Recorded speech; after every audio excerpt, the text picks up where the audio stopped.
buti na lang nanood tayo. And of course, marami ka rin idols dito, Gemma. Any message to your supporters, your family and friends? Go ahead. Alam po sa lahat ng people!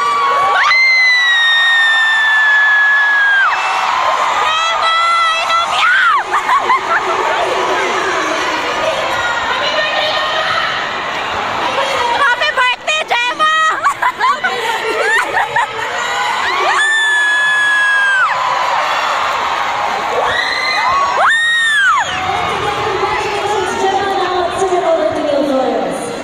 Thank you so much, Sam. Now I'm here with the center of the Three Slashers, and the Filipino herself, Eliza Valdez. Let's talk to Kyle first.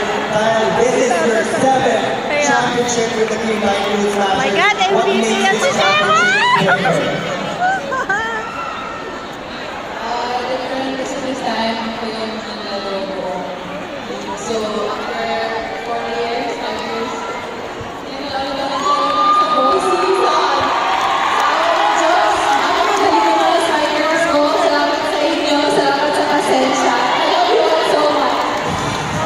Kyle, you've experienced so much in the BBL. Everybody will agree with me when I say na wala na kayong kailangan patunayan pa. But what keeps you going?